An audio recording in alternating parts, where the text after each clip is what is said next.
Assalamualaikum warahmatullahi wabarakatuh.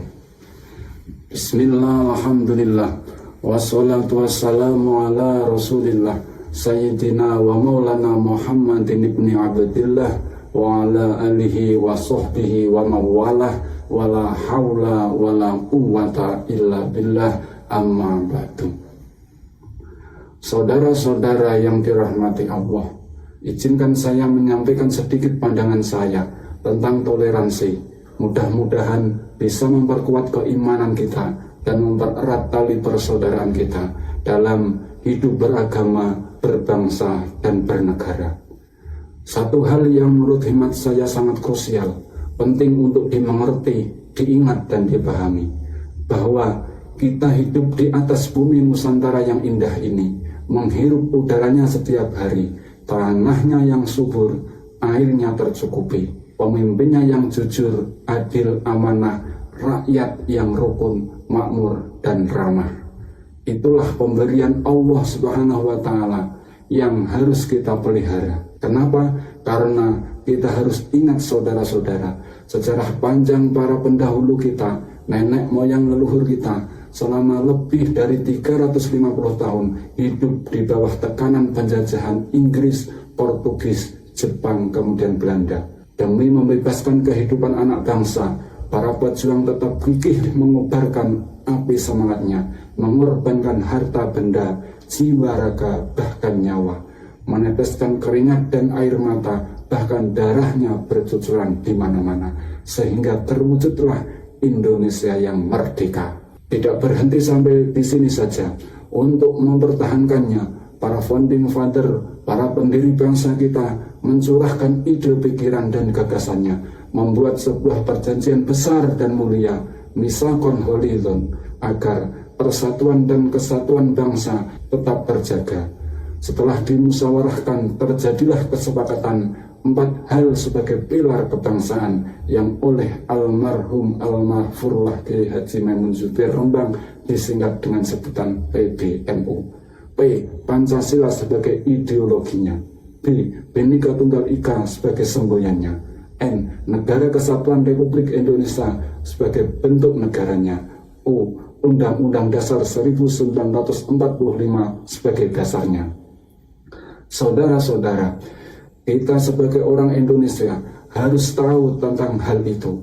Bukan hanya tahu, akan tetapi juga harus memahami intisari kandungan, isi, esensi maknanya. Paham saja belum cukup, tetapi juga harus diimplementasikan dalam kehidupan sehari-hari. Tidak berhenti sampai sini saja, kita harus jaga, harus kita rawat, harus kita pertahankan, harus kita lestarikan, harus kita wariskan kepada generasi kita sebagai pedoman dalam kehidupan berbangsa dan bernegara. Saudara-saudara yang dirahmati Allah, Indonesia bukan negara kecil. Indonesia merupakan negara besar, terdiri dari 17.000 pulau, hampir 300 juta penduduk, tidak kurang dari 1.340 ras suku bangsa, 742 bahasa, 7.241 adat istiadat dan budaya, 6 agama yang diakui, puluhan kepercayaan yang ada. Sungguh begitu banyak dan beraneka ragam, majmuk dan plural. Itulah negara Indonesia. Harus kita ketahui dan kita pahami. Selanjutnya, untuk kita bersikap hati-hati, saling menghormati, menghargai satu sama lain, harus toleransi. Toleransi merupakan sikap terbuka dan mau mengakui dan menerima adanya berbagai macam perbedaan, baik perbedaan dari sisi suku, perbedaan dari segi bahasa, warna kulit, bahasa, adat istiadat, budaya, serta perbedaan dari segi agama. Allah Subhanahu wa Ta'ala berfirman dalam Al-Quran surat Al-Hujarat ayat 13. A'udzu billahi minasyaitonir rajim. Bismillahirrahmanirrahim. Ya ayuhan nasu inna khalaqnakum min dzakarin wa untha wa ja'alnakum syu'uban wa qabaila lita'arafu inna akramakum 'indallahi atqakum innallaha 'alimun khabir. Ya ayuhan nasu, hai manusia, inna khalaqnakum, sesungguhnya Kami menciptakan kamu sekalian min dzakarin dari seorang laki-laki wa unsa dan seorang perempuan. Wa ja'alnakum dan kami jadikan kamu sekalian syu'uban berbangsa-bangsa wa qabaila dan bersuku-suku lita'arufu supaya kamu sekalian saling mengenal.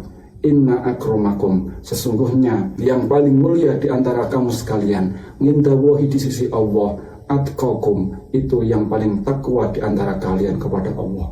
Innallaha sesungguhnya Allah alimun zat yang mengetahui, khabirun zat yang maha mengenal. Saudara-saudara yang dirahmati Allah, ayat di atas memberi tuntunan kepada kita agar tahu bahwa Allah bukan hanya menciptakan satu golongan saja dari jenis manusia, akan tetapi Allah menciptakan perbedaan di antara kita. Artinya kita harus merawat dan menjaga keanekaragaman tersebut sesuai perintah Allah, yakni dengan cara mengenal satu sama lain, memahami satu sama lain, mengasihi, menyayangi, mencintai satu sama lain, saling toleransi, saling menghormati. Dalam bernegara kita semua di depan hukum sama. Dalam beragama kita semua di hadapan Allah juga sama. Tidak ada yang membedakan kecuali ketakwaannya. Lantas mengapa kita harus saling caci maki? Mengapa kita harus saling menjegal menjatuhkan? Dan mengapa kita harus saling menyalah-nyalahkan? Bukankah kita hidup di Indonesia sudah diajarkan oleh nenek moyang leluhur kita tentang bagaimana kita hidup rukun, berdampingan di tengah perbedaan. Bukan sedikit-sedikit marah, sedikit-sedikit fitnah, sedikit-sedikit kafir, dan lain sebagainya. Saudara-saudara yang dirahmati Allah, untuk menjadi baik bukan lantas menjelek-jelekkan orang lain, tetapi memperbaiki yang belum baik dari diri kita sendiri, kemudian untuk orang lain mendoakannya. Apa yang diucapkan seorang wali besar Ma'ruf Al-Karahi saat melihat sekelompok orang di luar golongannya yang sedang bergembira ria, berfoya-foya, pesta mabuk-mabukan.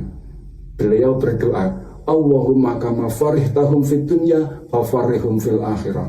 Allahumma wahai Allah, kama farihtahum sebagaimana engkau membahagiakan mereka fid dunya di dunia, fafarihum maka bahagiakanlah mereka fil akhirati kelak di akhirat. Dari doa tersebut, orang yang foya-foya lalai dari Allah seketika sadar dan bertaubat. Saudara-saudara yang dirahmati Allah, apa yang keluar dari lisan Nabi Muhammad SAW saat dilempari batu oleh penduduk masyarakat Taif karena dianggap aneh dengan dakwahnya? Allahumma hdi qaumi fa innahum la ya'lamun. Allahumma wahai Allah, ihdi, berilah petunjuk qaumi kepada kaumku, fa'innahum karena sesungguhnya mereka la ya'lamuna tidak mengetahui. Dari doa Rasulullah SAW tersebut, penduduk Taif akhirnya masuk agama Islam. Berbanding terbalik dengan akhir-akhir ini, merasa paling benar sendiri lantas menyalahkan yang lain, merasa Islam sendiri lantas mengafirkan yang lain, merasa paling sunnah sendiri membid'ah-bid'ahkan yang lain, seolah-olah menganggap dirinya Tuhan, berani mengklaim surga, kemudian neraka ke yang lain, bahkan seagama, apalagi lain agama, dipastikan masuk neraka dan wajib diperanginya. Nauzubillah min dzalik. Apakah saudara kita memusuhi kita? Tidak. Apakah saudara kita mengganggu kita? Juga tidak. Lalu mengapa kita berlaku dan bersikap keras kepada saudara-saudara kita yang sebangsa dan setanah air? Mari kita berpikir jernih dengan akal sehat. Kita hidup di negara demokrasi. Negara kita bukan negara agama, tapi rakyatnya wajib beragama. Biarkan saudara-saudara kita meyakini dengan apa yang mereka anggap benar menurutnya. Selama mereka tidak mengganggu kita, kita harus berbuat baik kepada mereka. Lihatlah Rasulullah SAW ketika di Madinah, dalam perjanjian piagam Madinahnya, berkomitmen hidup berdampingan dengan umat Yahudi, Nasrani, dan lainnya. Bersama-sama membela tanah air bila ada yang mencoba merongrong kedaulatan bangsa. Lihatlah juga ketika Rasulullah SAW membuka kota Mekah, Islam itu damai, Islam itu indah. Inna hadzal yauma yaumul marhamah. Sesungguhnya Hari ini adalah hari kasih sayang. Saudara-saudara yang dirahmati Allah, saat ini kita sudah merdeka, bebas dari penjajahan kolonial. Saatnya kita mengisi kemerdekaan dengan mengembangkan sumber daya manusia, memanfaatkan sumber daya alam sebaik-baiknya untuk kebutuhan kita bersama, agar menjadi negara kuat, negara maju, disegani, dihormati oleh bangsa-bangsa dunia.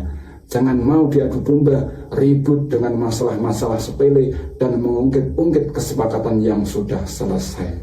Wallahul muwaffiq ila aqwamit thoriq. Assalamualaikum warahmatullahi wabarakatuh.